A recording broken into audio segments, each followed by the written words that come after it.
संडेचा दिवस असल्यामुळे उठायला उशीर झालं आणि उशिरा उठून डायरेक्ट पोहे खाऊन आईचे खूप जास्त बोलणे खाल्ले. त्यानंतर मी 9 to 5 कंपनीतलंही काम केलं, बट फोन डिस्चार्ज असल्यामुळे कंपनीतले सीन दाखवू नाही शकलो. त्यानंतर गेलो मी परिवारमध्ये, शॉपिंग केली, त्यानंतर व्हेजिटेबल्स बाय केले आणि निघालो घराकडे.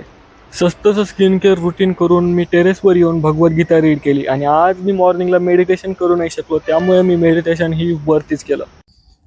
तर आजचे टास्क सगळे कंप्लीट आपण काम केलं, इंग्लिशवर काम केलं, त्यानंतर वर्कआउट आज संडे त्यामुळे रेस्ट प्रॉपर केला, कंपनीतलं कामही केलं आणि थोडंसं शॉपिंग पण केलं, त्यानंतर मेडिटेशन पण केलं. थोडंसं लेट केलं बट केलं. ह्याच्या मागची स्ट्रॅटेजी ही आहे की आपण कोणतंही काम एका ठराविक टायमावर न जर म्हणजे होऊ शकलं नाही तर असं दॅट इज नॉट मीन की आपण ते केलंच नाही.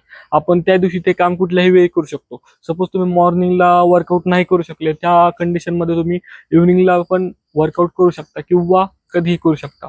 दिवसामध्ये 2 PM 1 PM कधीही करू शकता. म्हणजे time is not matter at that situation. तुम्हाला फक्त तुमची प्रायोरिटी माहीत पाहिजे की तुम्ही कशीही आणि कोणत्याही टायमावर 100% करता, हे गॅरंटेड आहे. फक्त तुम्हाला ते कळलं पाहिजे की आपल्याला हे करायचं आहे, how any condition, time doesn't matter for that situation. आणि सेकंड म्हणजे भगवद्गीता जी आपण रीड केली त्याच्यामध्ये अर्जुन आणि कृष्णा, तर ते दोघं एका रथावर आहे, त्यांच्या सारथी त्यांच्यासोबत हनुमानजी सुद्धा आहे. आणि अर्जुन कृष्णाला हे म्हणत आहे की मी युद्ध कसं करू, आता सगळे माझे सखे सोयरीक आहे, माझे म्हणजे पिता समान सगळे, माझ्या समान आहे, माझ्या मित्रांसमान आहे, माझ्या भावांसमान आहे किंवा माझ्या मुलांसमान इतके सगळे माझे सोयरीक आहे.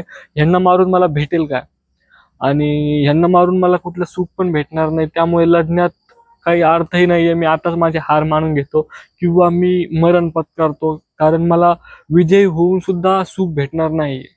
तर इथपर्यंत आजचा सीन होता, त्यामुळे बाकीचं पुढे बघू काय होईल काय नाही, मलाही एक्झॅक्ट नाही माहीत. असं स्टोरीमध्ये तो खूपसे ऐकलं, पण बुक वाचण्यात ही वेगळीच मजा. तर व्हिडिओ आवडला असेल तर लाईक, शेअर आणि सबस्क्राईब करा. भेटूयात तुम्हाला नेक्स्ट ब्लॉगमध्ये. तोपर्यंत फिट राहा आणि हिट राहा. काळजी घ्या.